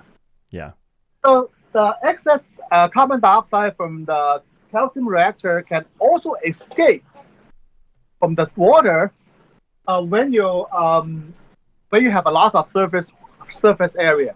Yeah. That's why I found out that the calc water probably doesn't do much in this big system with a lot of Frag tank linked together. Yeah. It's a lot to do with the carbon dioxide exchange, and that exchange rate is dictated. How much carbon dioxide can hold in this water is dictated by the temperature, assuming the pH the same. Mm-hmm. And also that the more surface area, the exchange is faster. It's not the absolute amount of carbon dioxide in the water, it's about the exchange rate. Yeah. So when the exchange rate is high, all these problems disappear. You have excess carbon dioxide get in, they get out quickly. So for tank, actually here's an interesting thing. Many display tanks have much less surface area versus the whole volume. Yeah. Because it's full and narrow. So in this system, when you're using a calcium reactor, then the carbon dioxide accumulation can be more pronounced. Yeah. More obvious. Yeah. Then your calc water get in there can be very helpful. But for a Frag system, that's not a problem. Yeah, that makes sense. Yeah. Yeah, and most tanks are rimless or sort of, they don't have like a canopy enclosing the lights. But I mean, that might have been a thing that caused some problems in tanks back in the day when, people would build like an oak cabinet or something like that and would have a canopy that would go over the top of the tank. The tank was much more closed. So I think it's probably something that's evolved in the hobby just from aesthetic choices, is that we have tanks that are more open now. And also I think dimension wise, people's choices are to have a wider tank back to front. Yep. Whereas, the old, 90-gallon standard was, 24 by 18 wide. I mean, nobody really wants that anymore. Everybody wants that wider view. So it's probably something that helps our tanks, I would say. Oh yeah, absolutely agree with that. Because that we no longer have a lot of old problem anymore. With these days, how the tank is arranged, what a popular way to do it, uh, wider tank or shorter, um, basically larger surface area versus the total tank volume. Yeah. And that also affects the oxygen exchange, not just carbon dioxide. It's the oxygen exchange happen limited by the narrow tank as well. Yeah. Well, I guess you just say air exchange in general, right? Yeah. Yeah. In general, all the air exchange. Yeah. Yes. We're going to get into, I guess this would be an unintentional source, but, speaking of air exchange, how much is a tank affected by the people around it living and breathing? Like if you probably notice if you have a few people in your space, you probably notice an impact on your tanks. But, I imagine that most tanks, have the ability to, like you were talking about the buffer system earlier, there's periods where they can take in more of the CO2. And when all those people leave, it's going to equalize for the most part. For matter of fact, that I have a carbon dioxide monitor. Yeah. Okay. Okay. Yeah, I'm interested in that. Yeah, carbon dioxide monitor that when people come in, and you can see the CO2 level just shoot up. Yeah. In terms of tank pH, no, it doesn't have much effect to it. No. Well, no. I've noticed a pretty big difference when I've had 5 people over, so I've noticed the pH is just like going down. I think that also to do with the total water volume versus that the people coming over, because that I don't have tons of people that at one time. Yeah. So people come here by appointment. So maximum maybe 3 or 4. Yeah. Or normally it's 1. And also it depends on how much water in this room. That make a big difference. Yeah. So if you have 500 gallons of water, and then when your CO2 rise up from 400 ppm to 500 ppm, yeah, they maybe has more effect than you have 2,000 gallons of water in this room. That is important thing. And also another important thing is that there's air exchange. Mm-hmm. So yes, I think there's another factor is that how long are your friends staying? Yeah. Yeah. If they stay there for 1 hour, probably not a big deal. If they have party overnight, yeah, definitely. Yeah. Yeah, I mean, proximity of your tank and your air exchange probably does have a big impact on your tank overall, though. I mean, I would imagine, if a tank is consistently in a space with, say it's in a smaller living room where your family has dinner, there's going to be consistent sort of, inputs of extra CO2. But I mean, again, it all comes down to the exchange, right? Yeah. Yeah. Yeah. Yeah, it's all about the exchange rate. Yeah. Yeah. Okay, there's a couple things I wanted to get into. Maybe I think we're going to split this into 2 parts and we'll do the sinks in a separate episode because we're still talking about inputs. So there's lots of good stuff here, though. Let's talk about maybe impurities and inputs that are coming in, sort of unintentional inputs. There's some byproducts from the industrial processes that make our salt mixes, maybe in kalkwasser, things like that. What are some of the things maybe to look out for in terms of some contaminants getting into our systems?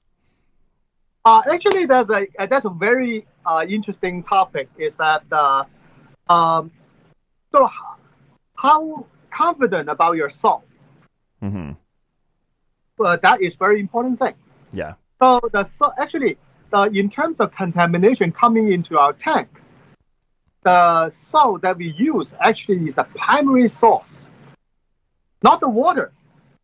Actually, it's the salt. How the salt is manufactured, what kind of quality they are, and from batch to batch variation, and that is that is really important. That I remember that during some of your episode about with your guests.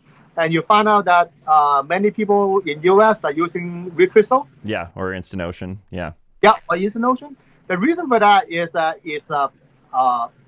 actually one data, I don't know how reliable it is that Instant Ocean is supplying 95% of the market in the worldwide. The salt. Wow. A lot of academic, zoo, that kind of thing. Yeah. If I remember correctly, like 10 years ago, I went to aquarium in Connecticut, a big aquarium. Mm-hmm. They have a tank, probably 2 million, 3 million gallon, and they have this white whales, the baby whale, that kind of thing in it. Yeah. I don't know I don't know how to pronounce their name. Belugas, maybe? Were they like a dolphin-sized whale? belugas? Maybe beluga whales? Yeah. Yeah. And then I asked the people there, wow, there's a lot of water. You're right next to the ocean.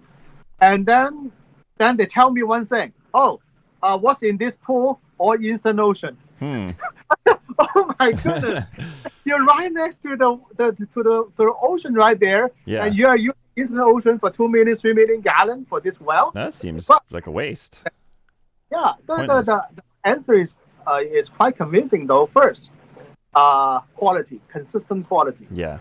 Because that the ocean the water in the harbor actually fluctuated quite dramatically. Yeah. Yeah, well, and also that the composition of the bacteria is quite different. Mm-hmm. So and harmful to the well. So that's why they use Eastern Ocean. Interesting. So so the water quality is controllable, and there's less contamination from bacterial contamination or chemical contamination, especially chemical. For example, that if a boat dry by and then your water can get polluted. Yeah. So that's why they use Eastern Ocean is to make the water more controllable. Yeah. And less contamination. Yeah. But just like what we're saying, what we're looking at the topic right now is that the salt we are using actually is very important about how much contamination actually we accidentally introduce into our tank. The reason I use Reef Crystal. So I'm part of the evil people. Reef Crystal. Okay. So what the reason is that I tried basically every brand of salt on the market, and I don't just do 1 or 2 water change. I use one system, and I keep 6 months using one brand of salt. Okay. Now what I found out is that there's so many marketing about salt. Yeah. And there's so many inconsistency about the salt. So some people say, oh, our salt is ICP tested for every bucket, blah, blah, blah. No, the parameter, just look at the major element parameter, is not consistent with the little piece of paper that comes with it. And so when I open a bucket of salt, I do a major element test, just use a test kit to look. Yeah, that's smart. So far, the Reef Crystal is the most consistent one. Really? First, the tropic marine is very, very consistent. Yeah. But it's all about it. Yeah, for sure, especially at a larger volume, for sure. Yeah. And if tropic marine is not that expensive, I probably will use it. Of course, that the tropic marine has the episode that doesn't help either. What I have, but on the other hand, the regular purple bucket of Eastern Ocean is not very consistent. Yeah, I would imagine. Yeah. Yeah. The parameter can left and right. They go haywire. Yeah. One batch I test the regular Eastern Ocean, the magnesium is 900. Yeah, that's no good. Eastern Ocean are meant for fish only 10. Yeah. Those basically is not that critical. No. That's why I use Reef Crystal. Yeah. And one time I was trying one major brand. Supposed to be some, they call the micro batch. So every batch of salt is made in a smaller quantity. I think that's a drawback instead of advantage. Really? When salt is made in large quantity, the quality is consistent. Yeah. And the story is like this. I've been using that salt. I was pretty happy. A major brands of salt, and they dissolve very fast. They looks pretty good, and the coral responds very well. Yeah. One time I was dissolving a new bucket of salt. I looked into the bucket. It has slight blue tint in it. Mm-hmm. I said, "Oh, that's not good." Okay. Yeah. Then call the manufacturer, the representative, and then they get the batch number, all that kind of thing, of that thing, and they send me a replacement bucket. Mm-hmm. It turns out that batch is not good. Really? Yeah. Sorry, what did you say you observed when you mixed it? What did you see? It has a slight blue tint. Oh, a blue tint. Yeah, Yeah, it looks okay. like. Yeah. That's not good. If I pour that bucket into my tank, probably I will suffer some casualty from cold. Yeah. But those kind of error didn't happen for Reef Crystal. Yeah. So the reason is that it's important to test your salt when you buy a new batch or new bucket, just to do a simple test about to see if the major elements parameter is consistent or not. Doesn't take very long. One that many popular brands, they're not really consistent. Yeah. For example, that let's just say I find the blue bucket is less consistent than the Coral Pro for Red Sea. So if I want to use Red Sea salt, I will go with Coral Pro. If I go with Eastern Ocean, I will go with Reef Crystal instead of using the purple bucket. Yeah. So that my impression is that your bucket of salt actually can be the major source of unintentional contaminant. The reason is that, here's the thing. Every bucket of salt is synthetic. No such thing as natural sea salt. Yeah. Because you cannot reconstitute dry seawater. No, because not all the ions there'd be precipitation and it just wouldn't all. Because the calcium carbonate precipitation is irreversible. So regardless what the brand, they claim how natural they are, no, not every single salt is synthetic. It's interesting because some salt brands say, we're one of the only fully synthetic salt brands, but you're saying they're all synthetic. And they've always been. Yeah. Okay. There's no way that they, some brand, they claim they're sort of natural. It's because the sodium chloride is from a natural source. Yeah. Okay. Actually, seriously, all the sodium chloride from a natural source. Yeah. What's natural? Yeah. So they're really, that is just a marketing thing. So all the salts are synthetic. For matter of fact, that I used to go to one of the research institute. They study how to make synthetic salt to mimic the ocean, that kind of thing. So basically, to mixing salt, you have a big gigantic drum, and then you add all your chemical ingredient in it. So when you go to the trace and minor element, and that becomes tricky. For example, if your drum, just as hypothetically, your drum is maybe like 10,000 gallon drum. Yeah. Don't quote me for the number, okay? And now you need to add 1 gram of this trace element into it. You can measure that 1 gram much more accurately than if you have a much smaller container. You need to add 2 milligrams. Yeah. That's saying into it. So you can see, during the salt manufacture, if the manufacturer scale is smaller, it doesn't have the benefit. It just makes all the mixing more difficult. Yeah. The margin of error become bigger. Yeah. Just speaking hypothetically. It makes sense. I mean, it's like that's why Campbell's soup always tastes the same because they make 1,000 gallons of the soup at a time. So you go to New York City and you go to that Seinfeld show that the soup something, no soup for you for a year. That shop, and the soup definitely tastes different every time. That's the high-end soup. Yeah. Exactly. Yeah. Your Campbell soup tastes consistent. Yeah. That's because in all that kind of big batch. So that comes at the contamination. The first thing we need to worry about contamination is the salt. It's a bucket of salt. Use some salt that is use a popular salt. Use salt that everybody use, has a large volume. That also plays to another interesting thing. So salt that doesn't have a large sales volume, they basically have some old salt sitting there. You may be getting a bucket of salt manufactured 1 year ago. So synthetic salt has one interesting characteristic. As soon as all the chemicals are mixed together, the chemical reaction is happening instantly. Yeah. Because they're solid and dry form, the reaction very slow. That means your salt has an expiration date. It's supposed to have an expiration date. So, and For example, a 2-year-old bucket versus a fresh-made bucket, the especially trace element content will be dramatically different. Really, I would have never thought that. Yeah, the old salt, the trace element probably all already turned into carbonate form and cannot be redissolved.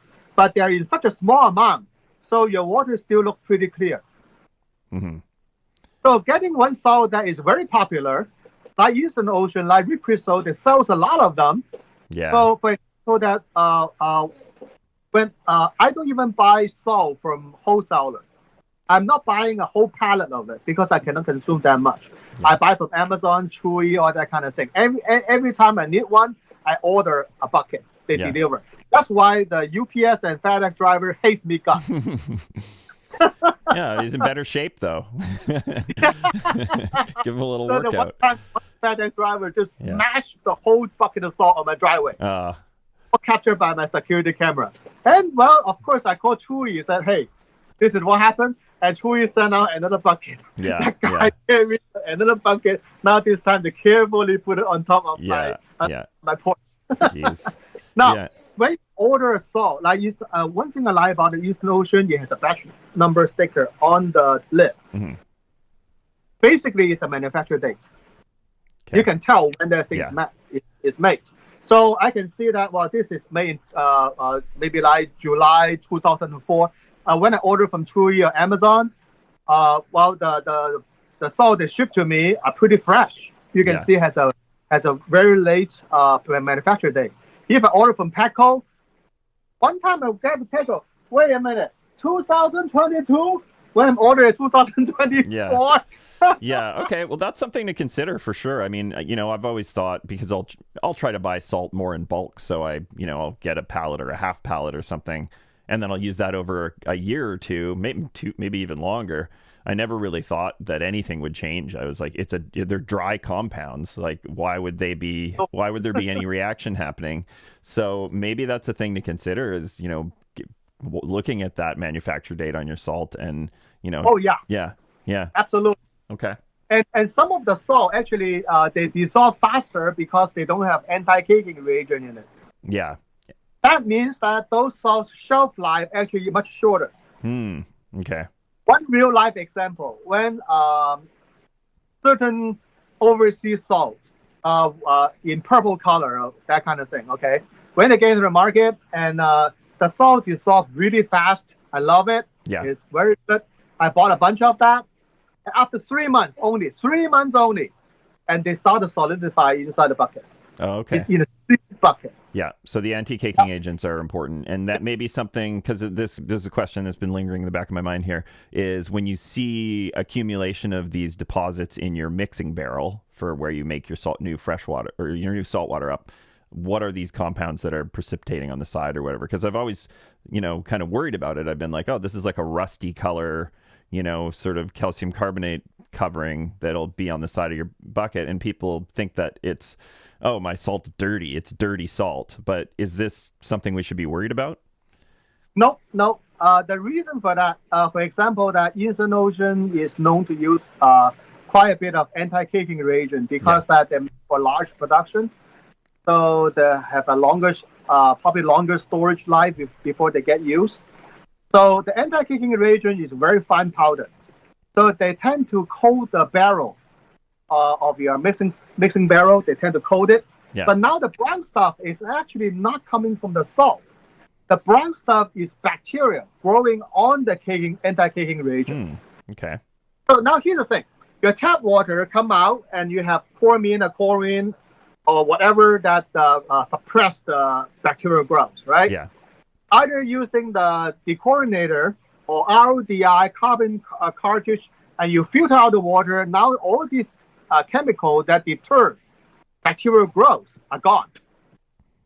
And those bacteria is known to multiply rapidly. For example, if I remember correctly, the data is showing that every 4 to 8 hours, they double the size. Yeah, and that's exponential too. Yeah. Exponential. Yeah. So they love to latch on the end and the rock surface. Mm-hmm. When you're anti-caking reagent coating the barrel, you create a perfect bed for bacterial growth. So the brown stuff, the so-called dirty stuff from the salt, is not from your salt, Instead, there actually is a bacteria growing on the surface that coated with anti-caking reagent. Okay. Also, the anti-caking reagent will deposit on your pump, your mixing pump. Yeah. Yeah, it will. You can see the mixing pump has a brown glue on it, Mhm. brown stuff on it. Those are all bacteria. They're not coming from the salt. They're growing because that the chemical that suppress bacterial growth is removed. Mm-hmm. Mm-hmm. So that is what this dirty thing is. All you need to do is just rinse it off. Yeah. For matter of fact, sometimes I rinse it off into my tank. Yeah. People talk about dosing bacteria, right? Yeah. Oh, that's It's interesting. Okay, Yeah. so less of a concern than people think. I mean, I think people will Yes. judge salt quality by what they see in their mixing vessel, and I'm definitely going to think about that next time. I've been flip flopping on salt brands lately, so like you said, I've given 6 months to each one that I've tried, but I haven't noticed a huge difference, honestly, between 3 or 4 different brands. No huge difference. No. And except that when they turn blue, Yeah, that's a different story. that's real bad. What would you think that was from? Like cobalt or something? Like there must have been. No, because that all the sea salt, the synthetic sea salt, they have copper in it. Mm-hmm. Because copper is a very essential element in a trace form, and that copper has to be added to the salt mix Mm-hmm. to support the marine life. The importance of copper actually is, I think that many people doesn't realize how important copper is. So copper as important as iron for humans blood. Yeah. The reason that the copper plays the similar role as iron in marine life. In marine invertebrate, there is we can say it's a copper-based blood. Yeah. Human or animal, cats and dogs are iron-based blood. Yeah. That's why you look red, because they cut copper to the iron. Yeah. So when you cut open a lobster, and they don't bleed red. Yeah. The liquid come out is clear. Yeah. Right? The Canadian lobster, they're good. Mm-hmm. So you poke them, all the blood drain out, they're clear, slightly bluish, because that's copper-based. Okay. Yeah, that's why copper is absolutely essential for all the invertebrate in the marine invertebrate. But why copper can kill coral and other invertebrates is because copper exists in the ocean in such a small amount, tiny amount. So marine invertebrates are evolved to take in as much copper as they can scavenge. Mm-hmm. Mm-hmm. So when you have excess copper in the water, then they overload it. Yeah. That's how that's what I understand. Yeah. Copper. Yeah. So that is why all the synthetic sea salt, they have to add copper into the mix. Mm-hmm. No question asked. It has to be that. Yeah. So because that copper has to be such a small amount, and how accurate about that amount being added to the drum to mix the salt become critical. Yeah. So if they add a little bit too much, well, the copper easily show up as a blue tint. Okay. Yeah. But when the salt has a blue tint, that means there's more than enough copper to kill off your coral. Yeah. Okay. Well, Yeah. that's a thing for people to look out for. I'm sure extremely rare, but Extremely rare. Yeah, but always a possibility. Yeah. Yeah, there's always a possibility. Mm-hmm. But with this extremely rare occasion set aside, and basically all the sea salt almost the same. Yeah. There's no advantage. For example, that one brand claim they use the best ingredient. I will ask them, can you find a lesser ingredient? Yeah. Yeah. It's an industry. The Yeah. thing is that the sodium chloride, it cannot be any worse than the bulk, Yeah. because most of them coming from the major source. For example, when you compare all the European salt, so they probably make by 1 or 2 manufacturers in Germany. Seriously. Yeah. I think there's maybe one Yeah. or two. You're right. Yeah. Yeah. Yeah. They're not saying, okay, because we X brand, we use a different source of sodium chloride from a manufacturer. No, they all source the same. Yeah. So the difference between salt brand is that some will have a little bit more trace element add to it. Yeah. Some of them has more alkalinity. That a higher concentration of carbonate, some has a higher concentration of magnesium or calcium. That's the difference. Yeah. They request the recipe that they want from the manufacturer, so it might be a little different composition, but yeah. The general recipe is a public domain. Yeah. That is why no salt can file a patent on their salt. Yeah, interesting. So if one salt manufacturer claims they're so great, why don't you file a patent for it? Yeah. No, Nobody you can't. can. No. Yeah, because it's all public domain. Yeah. Yeah. And I mean, for the most part, trying to just emulate, saltwater from the ocean. But I don't know. I mean, not all of these trace elements, like when your salt is mixed up, people like, this is a misconception, I think, in the hobby, is people think when you make a new batch of saltwater that it's perfect.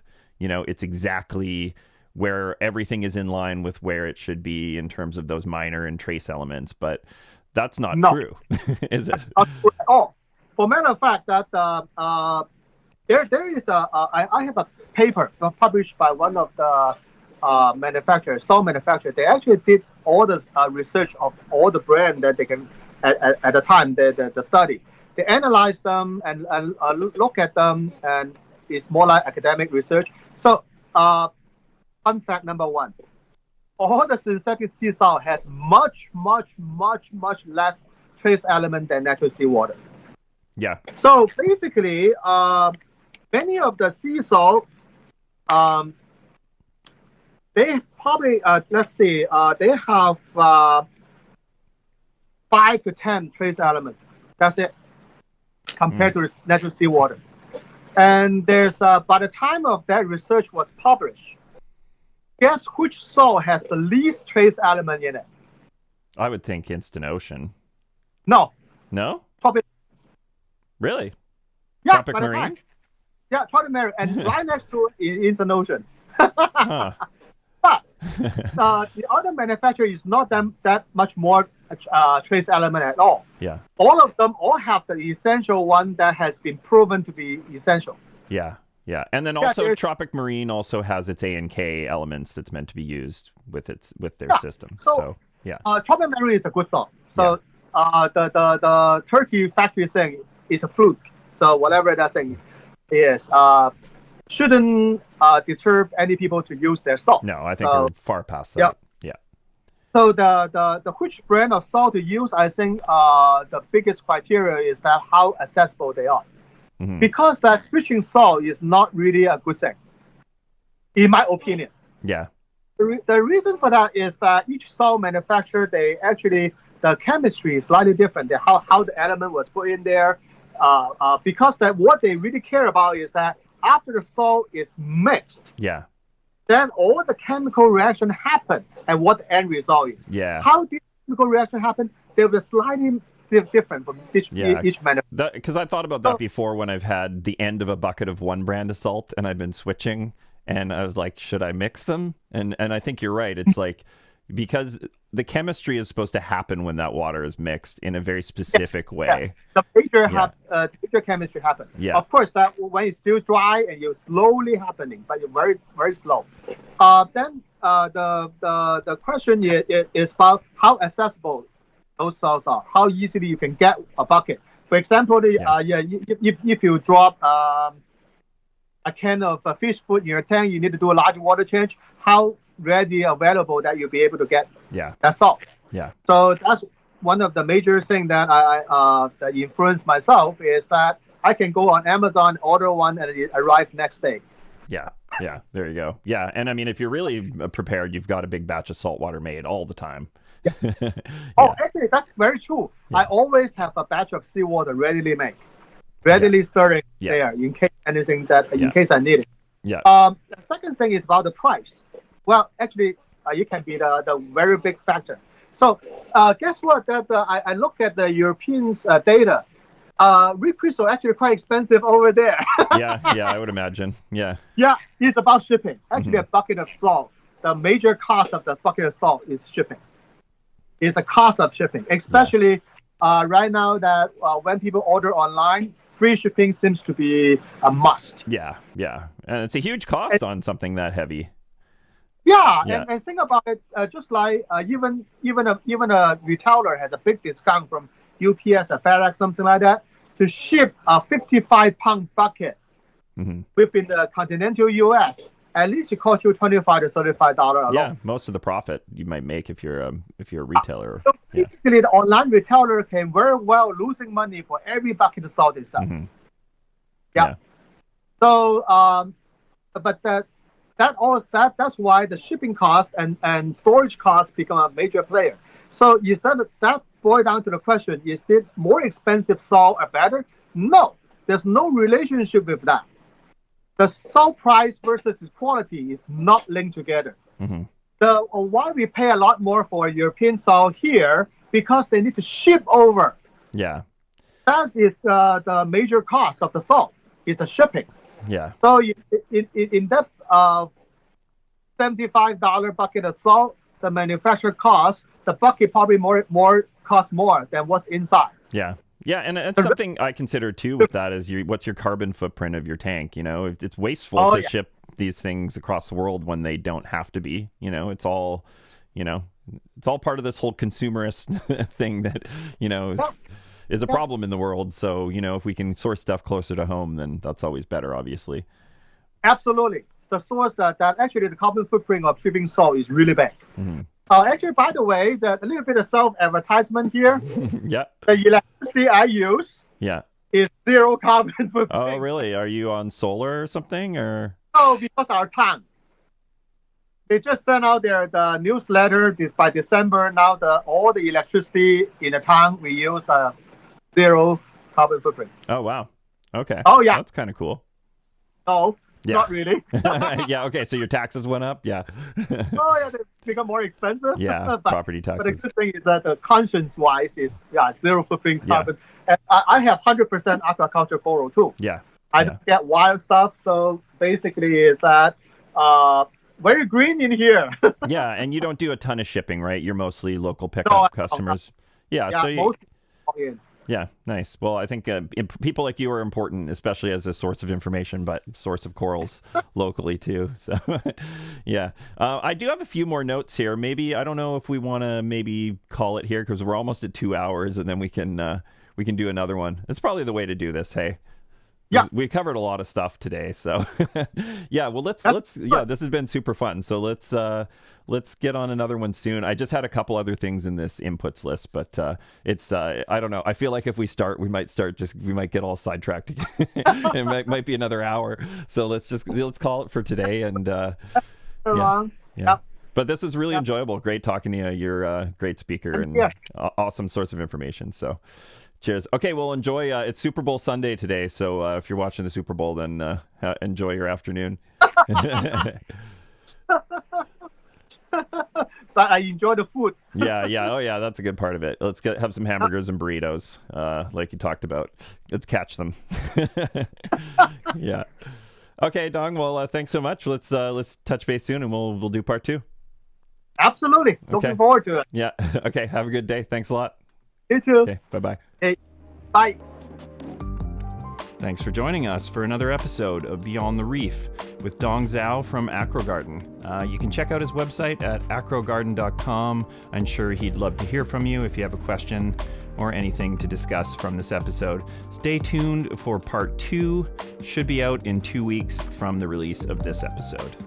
Just another shout out to our sponsor, Fauna Marine. So many great products by this company. I use a lot of them in my systems. Otherwise, I wouldn't have them as a sponsor. Just a reminder that I am a certified ICP consultant for Fauna Marine. So if you want to have your results analyzed or just go over a general issue in your tank, you can go to my Patreon at patreon.com/Beyond the Reef podcast. If you have any suggestions for future guests, want to ask me a question, or just reach out in general, you can email me at beyondthereefpod@gmail.com. And if you're looking for high-quality aquacultured corals in Canada, please go to my website at fraggarage.ca. Hope to hear from you soon.